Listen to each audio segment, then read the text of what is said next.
Hello, America. Dave Hodges here. I am the host of the Common Sense Show. We are the show that's freeing America one enslaved mind at a time, and we defend God, family, country, and the oppressed. That's right. And there's a lot of material. Oh, we're going through the greatest wealth redistribution ever in America, ever. It's greater than what happened in 1929 with the Great Depression. It's a Great Depression for many people in our country. And I'll just leave you with one fact. If you have 65% of a nation that can't afford a basic repair, a minor repair on an automobile, those people are in a state of free fall economically. It's a depression. You have a $1.2 trillion debt.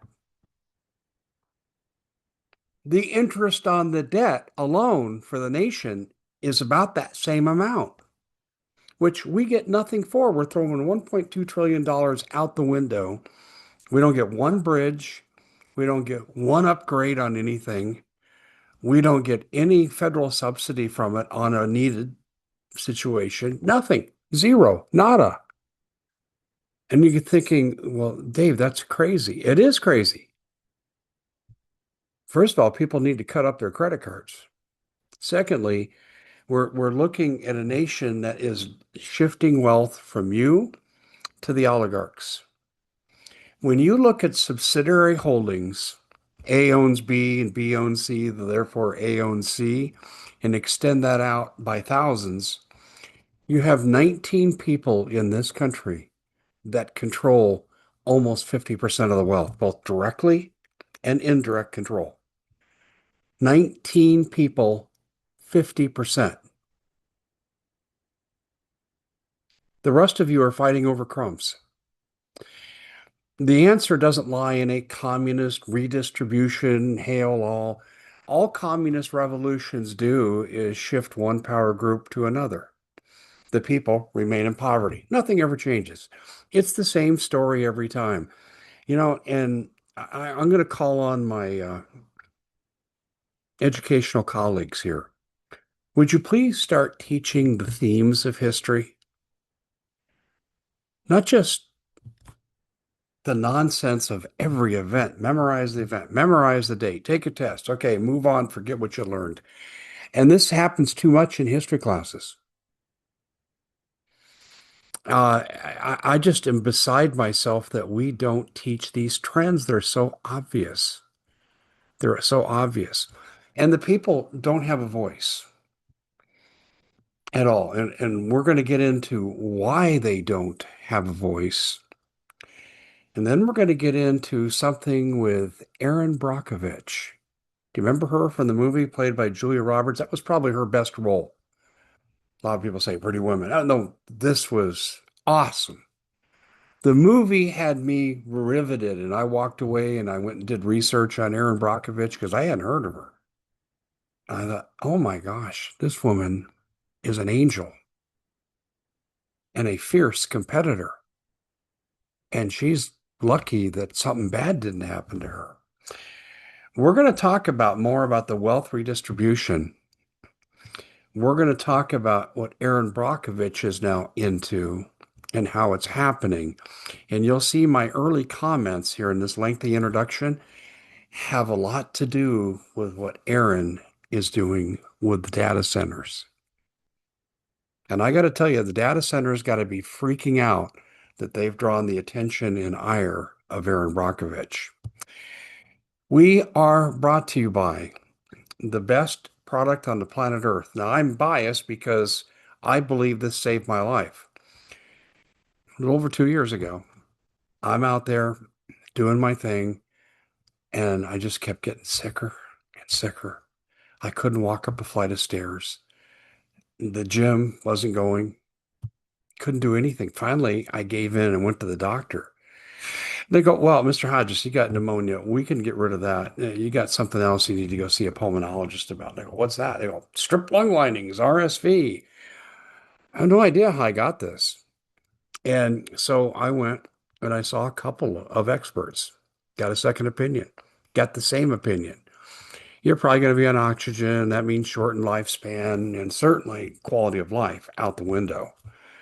Well, my good friend Scotty Sachs, who we just partnered on the Tina Peters telethon, this was given to me by him. 5 sprays every hour of the hour, Dave. Maintenance is 5 sprays once a day, but every hour in the hour. It's natural, it's not toxic, can't hurt you, and it boosts your immune system to unbelievable levels. It helps the caps on the telomeres, which protects the cells. It also boosts vitamin C, vitamin D production, does other things too. The polyphenols in there are linked to longevity, and also too, see the new coffee research? 2 to 3 cups of this a day, the polyphenols, not just the caffeine, but the polyphenols come into play, and they're looking at it as a buffer against dementia and other physical ailments. Same root product. Interesting. I was reading about that. I was on over an MSNBC site the other day, and I was reading about this, and it's exactly what my wife's doctor told her. And so I can't recommend this enough. Now, they have two other products too. You get a starter pack. One is joint relief, and I've used that too. I'm doing things I haven't done in 25 years. Then skin cream for cuts and burns. It's 15% off for the total package. Or you can get this individually. Every medicine cabinet in America should have this. So go to iwantmyhealthback.com/Dave Hodges. iwantmyhealthback.com/Dave Hodges. Okay. We are talking about Erin Brockovich now getting involved in the data centers.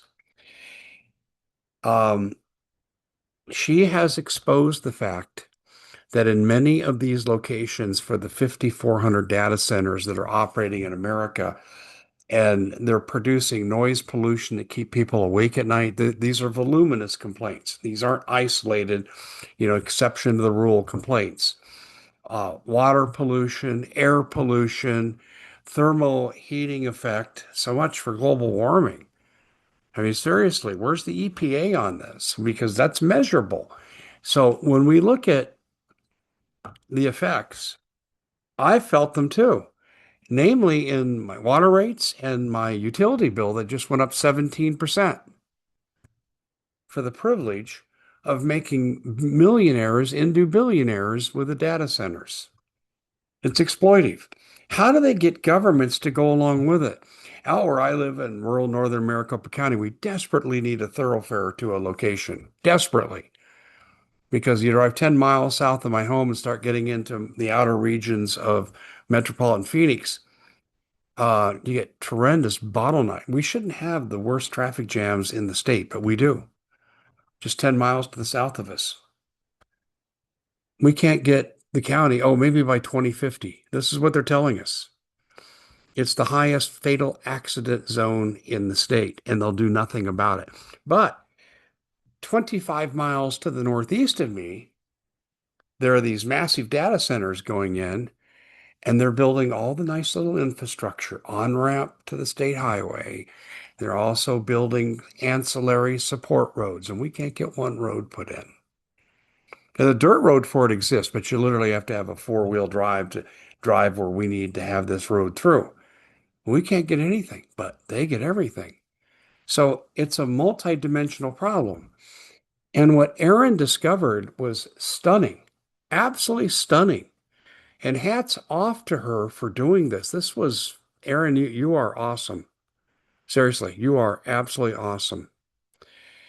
You saved countless lives in California decades ago, and you're back helping again. It's amazing. So here's what she has found. Your politicians are selling you out. Wherever you have a data center, you have a good chance that they're coming with money under the table and saying, hey, this will be for your campaign. Da, da, da. Okay, but you got to sign an NDA, a non-disclosure agreement, and you agree that you won't take any political action against us for at least a decade. By that time, the data centers are in, it's too late. This is happening all across the country. Now,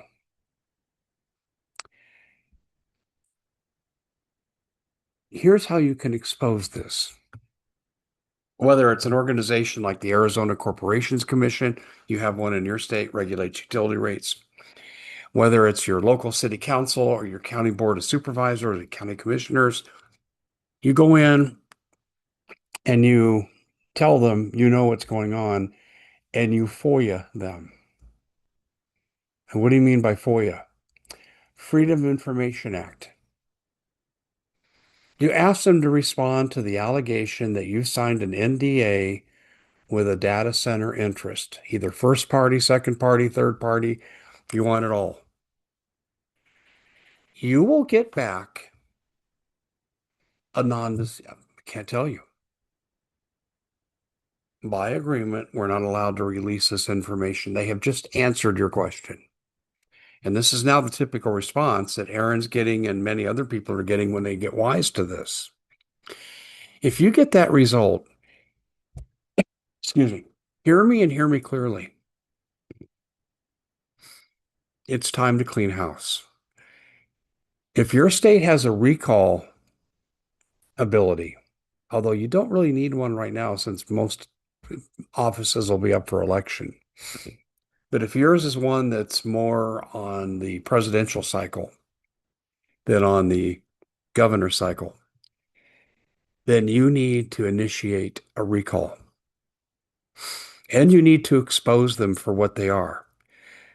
Put up a website, go to social media, put their pictures in there, and put a copy of your FOIA denial and say it's obvious this is happening. Reference the work that Aaron Brockovich is doing, and it's omnipresent now. And you can destroy political careers for good cause because they're not representing the people that they took a constitutional oath to defend. But this goes further.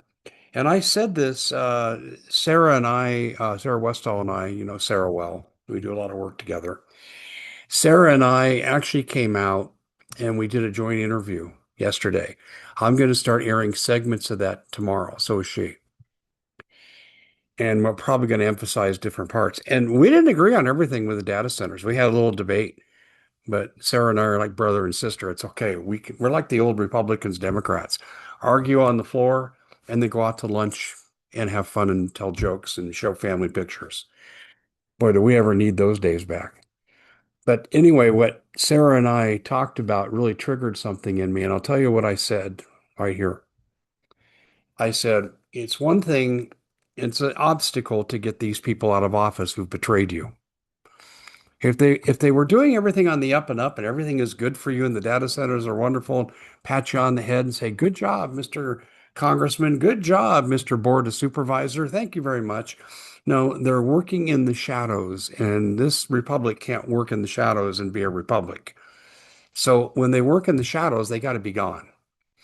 That is not the easiest thing to do. They make it hard to recall officials because of the numbers involved, but it can happen. Now, if you got an election coming up, okay, it's time to go, Joe. Vote every one of them out if you're in a data center area because they have sold you out. You can go do the research, but overwhelmingly, you'll keep finding the same things that Aaron Brockovich is finding. They have sold you out. Now, here's the next thing that we need to do. And until we make this catch fire, and until teachers in their classrooms who teach history and government begin to teach the power resides with the people, not with the people who are running the people, that we give them permission. Well, we need to revoke that permission and we need to basically tell people this is how you take control back of your government that gets out of control and doesn't work in the public interest. Now, the polls side with me on public interest comment I just made. The polls are telling us 72% of the American people are not in support of the data centers, especially the way they're being held. And I'll tell you, I had this discussion with Paul Preston last night. I'm driving to the gym, and Paul and I hook up on the phone, and I wish we could have talked longer, but he agrees with me. He says, Dave, there's a hidden agenda here with these data centers. And I agree. And hidden means I still don't know. They don't need this many data centers for what they're saying. Our internet is working fine. Our cell phone connections are working fine. We have a great system. And if you figure in what Elon Musk can do for you, it's an awesome system. So why is this needed? Well, it's the great black hole mystery. A lot of people are calling it the great abyss. We don't know. No conspiracy here. I don't know, but we should know because they get special exemptions from governments, from various levels of governments. They get tax relief for so many years. They often get free state land. That's ridiculous. That's our land that we should be profiting on, that we can use to put into the schools or build bridges, support programs for the needy. That's our money, not data center money. Now, here are some election reforms that need to happen. And the data centers, I'm hoping, will bring this out. It's not enough to try to regulate them. That horse is out of the barn. What we need to do is change the system of campaigning. We desperately need public elections. I don't want to fund elections. I mean, I've got this feedback. Okay, well, okay, here's your option. You could come with your $25 donation to a candidate, and you could say, here's my money. Gee, I hope they'll vote in my interest. And then here comes a data center interest, and Peter Thiel writes a check to each one of your county supervisors for $100,000 for their next campaign. It's not illegal yet. Who are they going to listen to? This is how you get NDAs. It's so bad what we're doing to the people that we, the politicians, have to sign secret agreements so you don't find out until it's too late. And by then, I'm upwardly mobile as a politician. I've taken the money and run, and I've moved on to my next political position. And most of you won't even be able to trace where I served, and I was one of the ones that sold out the public. This is how the game's played. So the way you stop this is twofold in one direction, and then there's other things. First, you need to have term limits because the longer a politician's in office, the more corrupt they become. Oh, Nancy Pelosi, insider trading, $250 million. You and I do that, what's 20 years in prison? Think that's right? And she didn't do that for about the first 20 years of her lengthy terms. So we need to have term limits, 2 terms per office, period. And that's what the founding fathers want. Come here, serve the people. You're not looking to cash in or get rich. You do your thing, and then you go back to your farm. And that was the colonial way as we transformed ourselves into a country. That's how the founding fathers envisioned this. It was tradition. Tradition. Well, it wasn't until Franklin Roosevelt abused the presidency did we actually pass a law making it illegal for someone to occupy more than 2 terms. Actually, you can do 2.5 minus 1 day based on death in office. Okay, so limit terms. Second, all corporate campaign donations must be limited. What? No corporations. We're having data centers thrust into communities that are wrecking neighborhoods. You're seeing the reports. I don't need to go through in detail all this. You've seen it. That's why 3/4 of the country are against them. So how do they get away with it? Well, it's legal bribery. No corporate campaign donations. I propose first offense, 5 years. Multiple offense, 20 years. And make it millions of dollars. Make it expensive for them. Millions of dollars. No perks to a sitting official. None. No promise of a perk post office. That needs to happen. Because if it's not, what we become in America now is 65% of you can't afford a car repair bill. We become a corporatocracy. The corporations are doing great. Look at the top 4 or 5 corporations in the stock market. Record profits over 50,000. It's going crazy. What's happened to the dollar and your ability to use the dollar to buy goods? It's called inflation. And the inflation's underreported because in core inflation rates that go to the public, they don't count the price of gas or the price of food, like you don't have to eat or drive to work.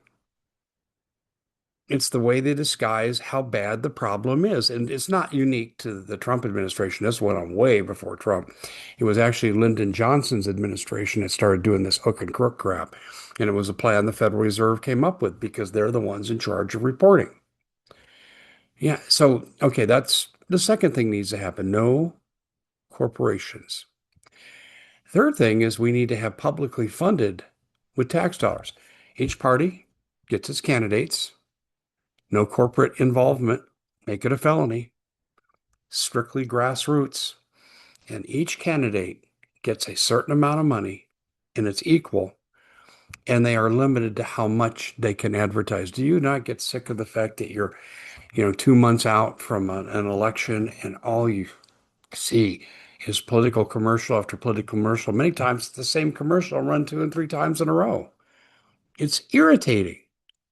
Remember, I was watching a Diamondbacks baseball game in the last election cycle, and the same candidate ran the same ad 3 times in a row. So it's based on good psychology. And also, the Nazis said it right too. Uh, the more you repeat a lie, the more likelihood there is going to be belief in that lie. So, publicly funded campaigns. That would be a good use of your tax money. No corporations, limits on what can be done.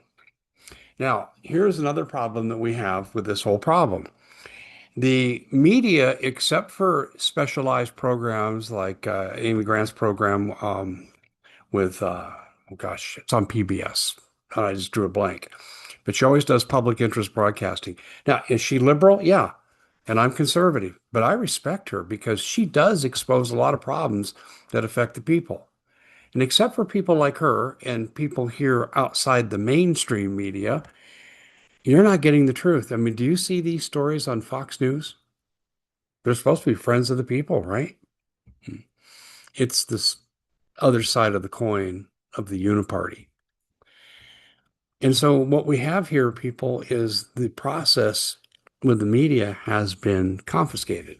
Remember, Obama got that was executive order. He said propaganda is legal. In other words, you can lie to the people all you want. And we didn't make a there was a pushback on that, but it wasn't big enough. We should have actually said, we're turning off our TVs. We're not going to the movies and kill the entire visual entertainment and news industry. Just kill it. There'd have been so much pressure to stop that.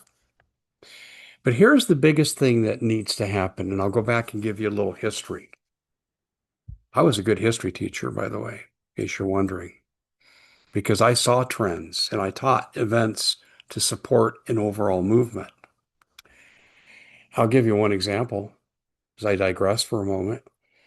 I was able to see from my work in world history that when a nation is failing, the elite plunder the resources that belongs to the people. We're seeing that right now today in America. The dollar is failing. And by the way, the digital crowd will be on the other side. The Peter Thiels and Sam Altmans will be on the other side. And do you know what'll happen? We'll get a digital dollar that they'll control. And if this goes far enough, you'll have government by corporation, not government by government. The government will just be a mouthpiece. If this goes far enough, corporatocracy is the term that's used. And we're in the midst of developing this right now, unless we use the data centers as a rallying cry to stop the whole movement. And I'll give you another concept here too. Okay, the Constitution is quite clear. Your data, oh, let me cross data out. Let's use a different word. Your labor is yours. And technically, income tax has to be voluntary. In fact, when they first wrote it into the tax codes in 1913, they used the word voluntary. And it was based on Old English common law derived from the Magna Carta going forward, and said, we can't tax your income because if you want to pay, it's fine, it's voluntary. Can't tax your labor. If you do, then that's a form of at least partial slavery. And English common law stood alongside constitutional law for a long time. And we still have common law practices. And often judges have to rule on it, and they'll often default to the practice that we have with the IRS. So this is really, really important that you realize this. Your labor is yours. So therefore, if it's a Fifth Amendment property right, your labor, otherwise you'd be a slave, which violates the 13th Amendment, then isn't your data your property? Do you not own your name? We have laws on that: name, image, likeness, NIL, right? You can't take the common sense show and use it as your own. There's some people that have tried, and we've had to go through and make them stop. Name, image, likeness. You own that. Well, therefore, an extension of that is your data associated with your name, image, and likeness. So why is it that you can be spied upon by your cell phone, by your computer, by Alexa? Because we know they report back to their central sources. We know that. I mean, there's a court case right now against Vizio for TV spying on people, and the government's the litigant. You own your data. Facebook, they take your data and use it and sell it. They should have to pay you a royalty on it that you say, not what they say. But see, in a corporatocracy, you don't own what's yours. You know, the old saying about from the gold diggers, what's mine is mine, and what's yours is also mine. That's how they view things. You don't have any property rights. You don't have the right to privacy. You don't have the right to breathe clean air. You don't have the right to have affordable utilities. We're going to make you pay for our utilities. Well, that's basically a confiscation of your labor. And these aren't communist principles. They're rooted in English common law, and many of them ended up in our Fifth Amendment of the Constitution, the right to property. Well, when you do a data center and the noise keeps you up all night and the pollution makes your air unsafe to breathe, have they not violated your property rights and diminished the value of your home? And by definition, if you diminish the value of someone's home, that's a partial takings. In other words, first cousin to eminent domain. Now, how do I know this law so well? Well, when you spend 8 years of your life fighting against two major political corrupt senators who try to steal your land for nothing, no eminent domain, you learn a lot about property law. And sometimes I found in my first blush with some attorneys that I would reject, I knew more about it than they did. Sir, do you know about the Coastal Commission case in California? Went to the Supreme Court? Well, no, I don't. Well, then it was time to move on to the next attorney. Okay, this was in effect a classroom. In a classroom in which I wanted to really clear up that we have rights, we can do things. Hey, look, we could shut this whole country down and destroy the corporatocracy. Of course, it'll be some self-inflicted pain, and I don't recommend that as a first course of action. But the Canadian truckers had it right when they were objecting to COVID policies and said, hey, you're interfering in my right to make a living. And they took a stand on that. This is why the government came back and did such dire things like steal their bank accounts. Now, eventually, even the Canadian court said, "Hey, Trudeau, you couldn't do that. That's illegal." And they were putting people in jail for basically exercising political opinions. But the Canadian truckers showed us a very valuable thing. You can bring a nation's elite to their knees if you withdraw essential services such as truck drivers, port workers, and so forth, public transportation of any type. If you just say, hey, we're not going to do it, okay, by about day 7, you'll have the executive order to go back to work. But what are they going to do if you got millions involved? Put a fence around the country and call it prison? See, the people have the ultimate power, but I'm not saying we need to do that now. Are we going to get to that point? Well, I think we're getting pretty close. When you have as many Americans as we have, you have 26% of your kids that are considered to be malnourished. Over a quarter of our children. I think that's a crisis.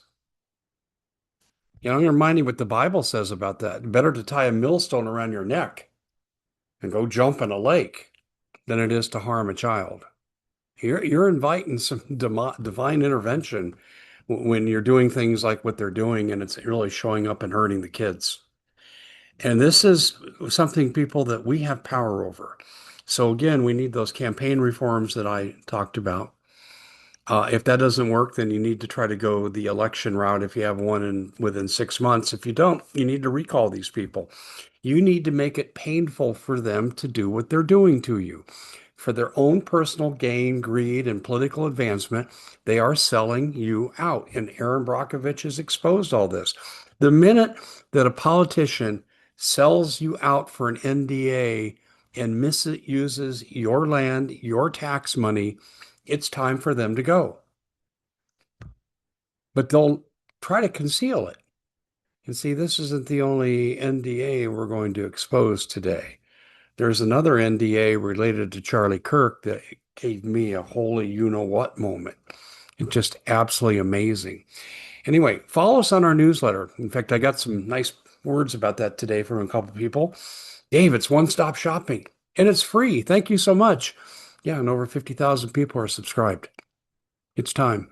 Sign up today. Go to thecommonsenseshow.com, click on the newsletter link in the upper right-hand corner, and all we need is your email address, and you'll get our daily briefing, as I like to call it.